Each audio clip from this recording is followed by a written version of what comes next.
sixolisa kakhulu ngalokho okwenzakele. Sixolise ngoba siyazi ukuthi abantu emakhaya baphila ngayo le mali.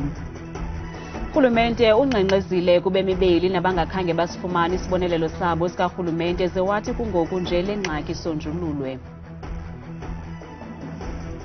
Umntwana may not have been a teacher by profession, but he was one by virtue of his love for education. Iziko lemfundo ephakamileyo iMangosuthu University of Technology lithi liza kusungula iphulo lokuhlonipha umzila kaNkosi Mangosuthu Buthelezi. Amabhokobhoko amanqada-nqada elungiselela umdlalo wawo wesibini wendebe yehlabathi nalapha za kungquzulana khona neRomania eBhudo ngecawa.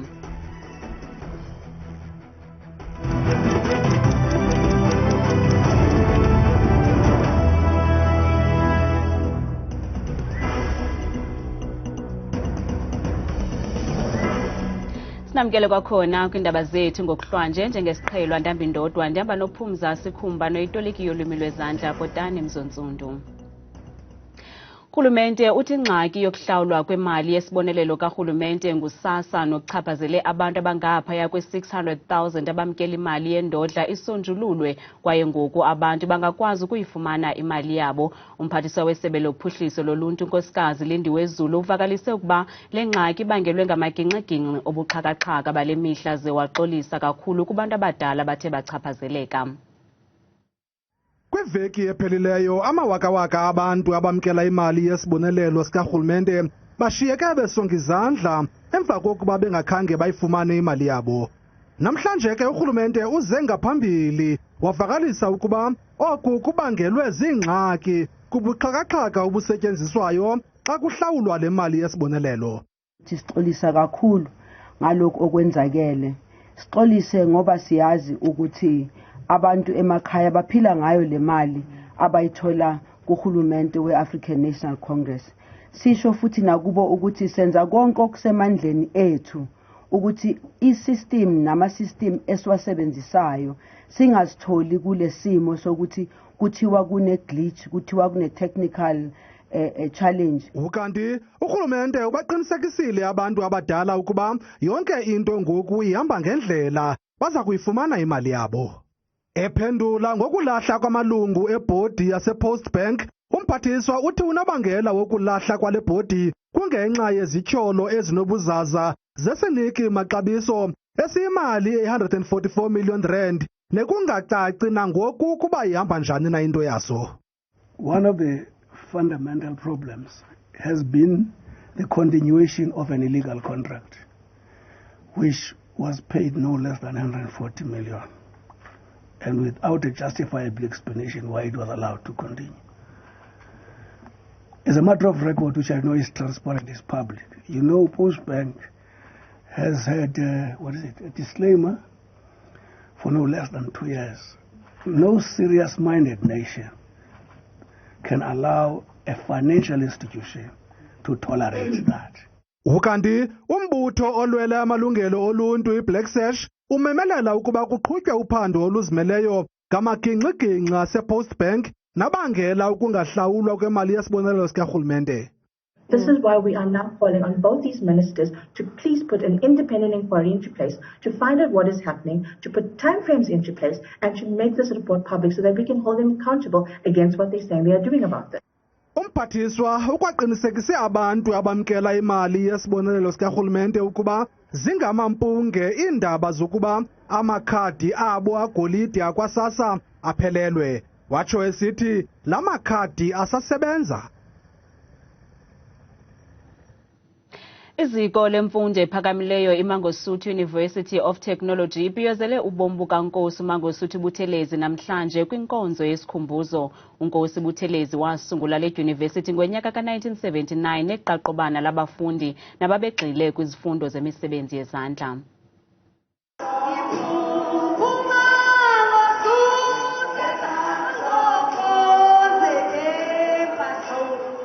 Umntwana wakwaPhindangene ushiya ngasemva umzila welifa eliteketeke. iDyunivesithi iMangosuthu University of Technology neyasungulwa ngusokwalisa lo ngomnyaka ka-1979.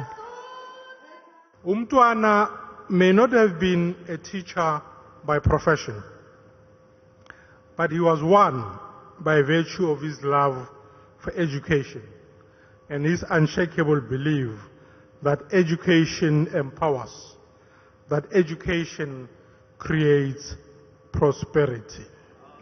Le dyunivesithi ithe iza kuthi qolo inika imbeko kumntwana njengoko wayekholelwa ukuba imfundo sisitshixo senkululeko.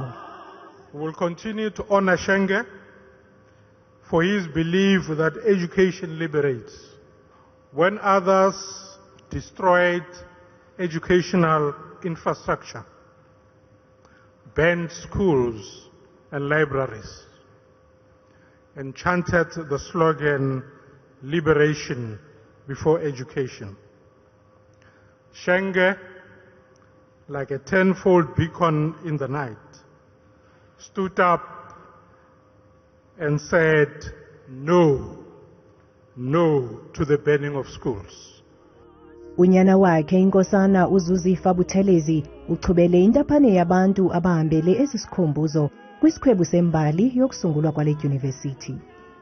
He said, and I quote, "More than 40 years ago, when we built Iindaba Technikon here in Umlazi, my vision was to create an institution that would equip the youth of this community so that they would be able to shape and own the future."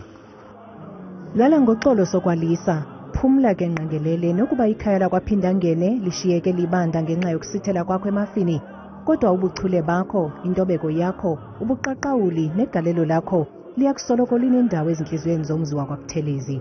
Ugalele kwanela kwade kwaphuka nezokuvika, ubungathini nake kambi. Ukanti umongameli Cyril Ramaphosa uza kwenza intetho ephambili kumngcwabo kaNkosi Mangosuthu Buthelezi ngomgqibelo. Umntwana wakwa-Phindangene ukhothame ngomgqibelo losiphuma kuwo eneminyaka engama-95. uShenge uza kufumana umngcwabo kwinqanaba lokuqala waseburhulumenteni. Asaqhuba kakuhle amalungiselelo omngcwabo womntwana wakwa-Phindangene noza kubanjwa olundi ngomgqibelo.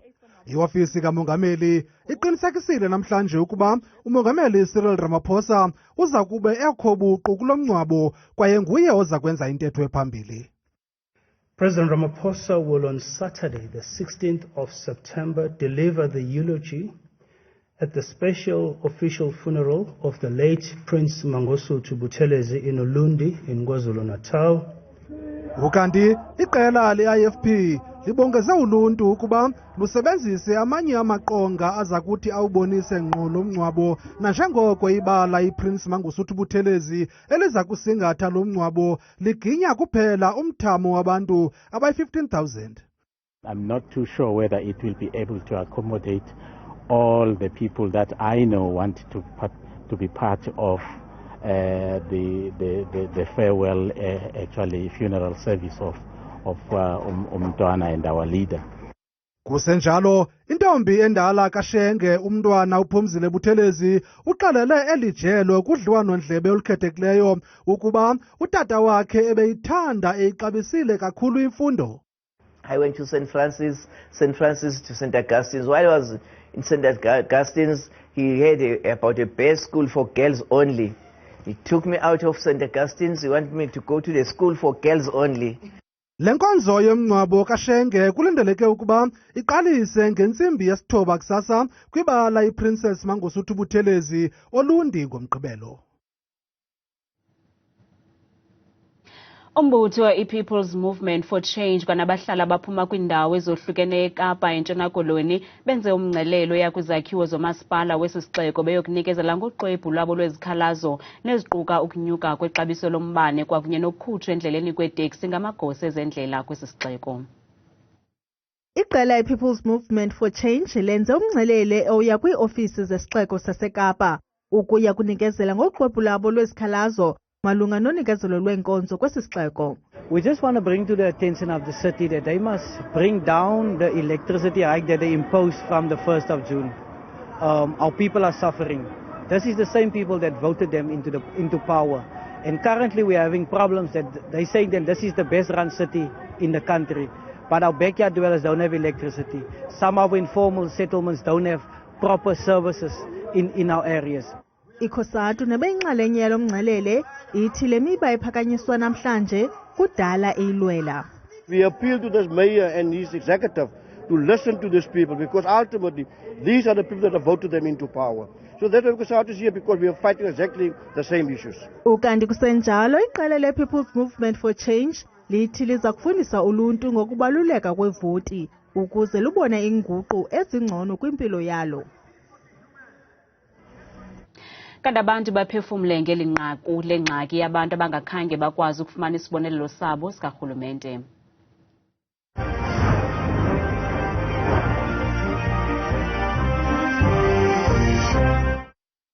Le agenda yamkelisa isibonelelo sikarhulumente inayo ingxaki, ngoba kaloku ezingxaki kudala sisenzeka ayide izilungise. Owam umakhulu urhole only 30 rand. Undibuza ungenza ntoni nge-30 rand ekubeni uba umakhulu wam enabantwana nabazukulwana. Le nto yoba ngabani usasa benemane iingxaki zobuxhakaxhaka noko ayithandeki uba ayiqaleki yona, beke bangarhola abantu imali yabo beyifuna. Abanye balaba bantu kuthi kuphela inyanga kusuke kungasekho lutho ngempela, sebelindele lo suku. Uma ngabe sebengasenza ukuyithola futhi ngosuku abalindele ngalo bazoba yini? Kwaze kwanzima ngemali yesibonelelo madoda. Insuku engaka bengayitholeli imali yabo.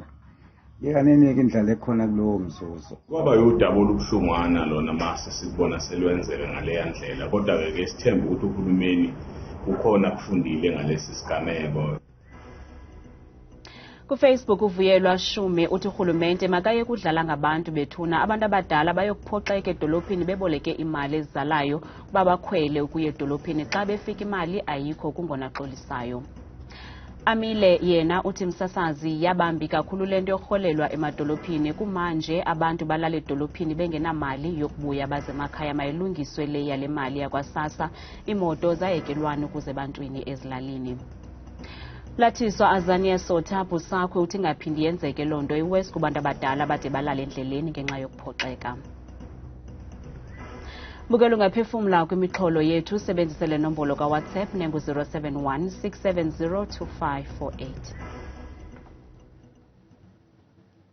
Sithanda ukulumkisa abo banenhliziyo ezibuthathaka ngenqaku elilandelayo. Kundle phakamle yasemakhanda eMpuma Koloni igweba indoda enama-38 ubomi entolongweni, okukusemva kokuba le ndoda ilivumile ityala lokutyakatya ngesikhali ibulala umntwana wayo oneminyaka emithandathu uqwaba walibonayo ilanga kuba isithi ayingowayo. Bekungo-Okthobha wanyakenye ngethuba le ndoda ibizela ehlathini unyana wayo xeshikweni edlala nabanye abantwana isithi iyomchebisa intloko kanti iyombulala. Omsebenzi kukuphulula imiphefumlo ebuzwa ngumtshutshisi ngemeko azibone kuyo ngokwasemphefumlweni. Umama womntwana uNandipha Tywanzi uthe ngoku akazinzanga ngowasengqondweni yaye uvukwe zizifo ebekade engenazo. Unpack this part for us when you say she was fatigued.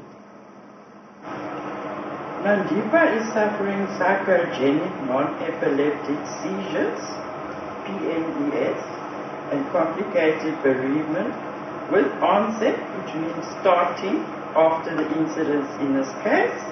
Umama womntwana ebekhona enkundleni kodwa akakwazanga ukuthetha nonondaba ngenxa yokuxheleka ngokwasemphefumlweni, ze sathetha nosapho emva ekhaya eBhongweni Cebukuhle eMonti.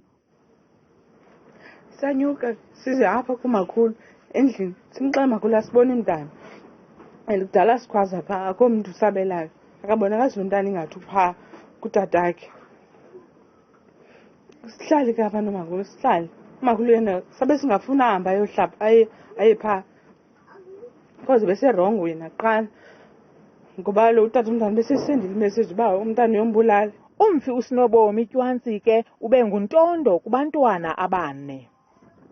Nangona usapho lusithi luqolile linyathelo lenkundla ephakamileyo yasemakhanda lokuthi nka ngesigwebo sobomi usamkelo mbanjana, kodwa oko akusokuze lupholise inxeba elinzulu lokubulawa kwalenkwenkwana ngendlela engenalusini. Kwiindaba zethu kuChannel 163 ngokuphathelwa Newsroom Africa, ndinguntsiki Noyiya eBhongweni eMonti. Nomthandazo Stuurman wasemakhanda eMpuma Koloni oneminyaka engama-50 ubudala okhubazeke ukusuka esinqeni ukuya emazantsi. UStuurman wama nge-wheelchair kwaye uhlala nabantwana bakhe ababini nomntakwabo kwibhodlo lendlu enethayo xa kusina. Kungoku nje olusapho ludinga indawo ekhuselekileyo yokufihla intloko. Unomthandazo Stuurman onkaba yakhe isemakhanda akasazive ekhuselekile kwikhaya azalelwe kulo. Unexhala ngokhuseleko losapho lwakhe. Amanzi ayangena ngaphantsi ngokuyisanyentiwe nje. Yona ke andisathetha umbane nduhlokomezele awukho 100%. Uyacima xa funeka ucimile. Ndicela abantu mabazonceda bawulungise bakonekte. Iba njalo imeko yalapha endlini. UStuurman uthi isitulo sakhe sinamavili naso asikho kwimeko elungileyo kwaye ucele ummelwane ukuba silungise. Uthi umnqweno wakhe kukufa esazi ukuba abantwana bakhe baza kuba nekhaya elindilisekileyo. Ndiziva ndibuhlungu. Bandizafa abantwana bam bashiyekile endlini ethana. Nabo abaphilanga baba nesivuva. Somlomo kamasipala wasemakana umabhuti Matyumza uthi igama likaStuurman likuluhlu lwabo balindela impendulo kwisebe lokuhlaliswa koluntu. Isicelo sakhe sisesemlindweni. We can safely now saying there are prospects for her to get the house. Actually, the process is not in our control. Remember, there are issues of screening and other things that are necessary for you to qualify to get the house. Unomthandazo Stuurman nosapho lwakhe bathemba ukuba isebe lokuhlaliswa koluntu kweli phondo liza kudela bancede ekugqibeleni. Kwiindaba zethu kuchannel 163 ndingusiphosethu boy ndisemakhanda. Amabhokobhoko amanqadanqada elungiselela umdlalo wawo wesibini wendebe yehlabathi nalapha aza kungquzulana khona neRomania eBudo ngecawa. Kanti liqela lasekhaya ligqejwe elingophiyo emva kokwenzakala kwewuka yalo uMalcolm Marx nofumene umonzakalo ngethuba ezilolonga neliqela namhlanje. Loo nto ke ithetha ukuba lo kaMarx luphelile uhambo lwakhe kulena indebe yehlabathi. Kuza kuqhumuthuli kube manzi sali ngecawa xa amabhokobhoko equbisana neRomania kwaye lamakhwenkwe asekhaya kulindeleke ukuba azijule ijacu nanjengoko ekwiphulo lokuyikhusela ngempumelelo lendebe yehlabathi. Iqhina lokuqala baliqabele begqitha ngaphaya kwalo ngethuba bebetha iSkotlani ngo-18-3 kumdlalo wabo wokuqala kwimpelaveki edlulileyo. Kodwa ke iindaba ezingamnandanga zezo zokwenzakala kukaMalcolm Marx noyihuka ephambili kweli qela nakwihlabathi liphela. Lo kaMarx ufumene umonzakalo edolweni izolo ngethuba ezilolonga neliqela. Liduma elingophiyo ke eli nangona uMarx ebengekho kwiqela elibhengeziweyo eliza kudlala neRomania ngecawa. uMalcolm Marx udlale indima enkulu kweli qela ngethuba lidlala neSkotlani. Kwingxelo ekhutshwe leliqela lasekhaya umqeqeshi uthi zindaba ezibuhlungu kakhulu ezi watsho enqwenelela lo kaMarx ukuba achache kakuhle. Ngokwangoku akukho mdlali sele biziwe oza kungena endaweni yakhe. Ngokanti lo mdlalo wamabhokobhoko neRomania uza kuqala ngentsimbi yesithathu emva kwemini ngokwexesha leli loMzantsi Afrika ngecawa. Makasityebisa amehlo kwimidlalo yangomso nale mpelaveki ye-DStv Premiership. Moroka Swallows iqobisana neRichards Bay ngecala emva kwentsimbi yesixhenxe ngomso. Ngomgqibelo iGolden Arrows iqobisana neStellenbosch ngentsimbi yesithathu ze iKaizer Chiefs iqobisana neRoyal AM ngecala emva kwentsimbi yesihlanu. Ngecawa Amazulu nawo aqobisana neCape Town City ngecala emva kwentsimbi yesihlanu. Thabile Makhaphela selengqangile nemozulu.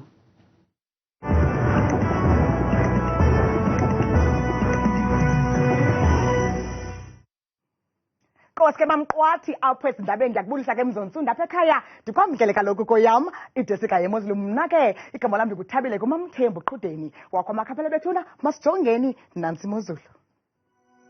Sifuleke phaa kaloku ephondweni lempuma koloni emonti ngamashumi ngamafu phaa ekuseni nangorhatya futhi kwalapha kweli phondo linye phaa kogqaberha neziphaluka ngamashumi nje abe nesibini sisasibekele. Mzontsundu yenje nje kwimeko phaa eFree State eBloemfontein ngo-25 degrees ozole kamandi yonke intsasa yangomso nganeva kwedinala futhi phaa eSasolburg kusemyoli futhi kaye kaloku la 28 degrees. Zebenje ke bona pha kwelaphondo laseGauteng, eJohannesburg, eRandburg naseSandton ngo-27 degrees oxonye kamandi nje yonke intsasa ngomso kanti futhi phaya emini koVereeniging ngamashumi nje abe nesithoba. Mzonzundu benje pha kwelaphondo laKwaZulu-Natal eThekwini ngamashumi nje khatshwa sesa5 siphole kamandi nje kwakhona yonke imini yangomso kanti kuyafana futhi phaya eMgungundlovu kwaZulu ngamashumi abe nesihlanu. Nanso ke imeko phaya eLimpopo ePhalaburwa ngamashumi nje kamandi khatshwa sihlanu kucwengile mbukele ekhaya kanti kube njalo futhi naphaya ePolokwane ko-30 degrees.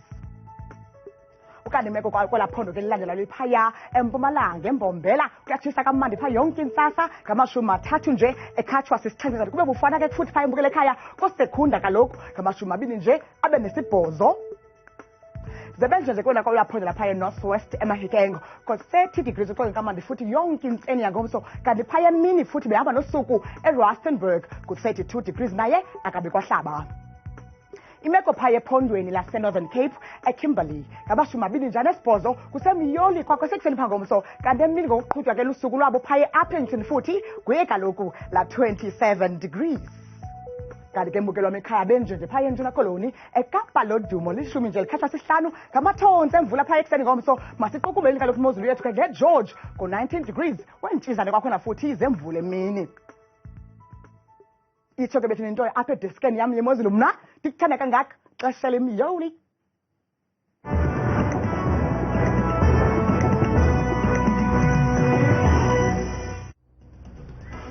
Kamnandi mawethu.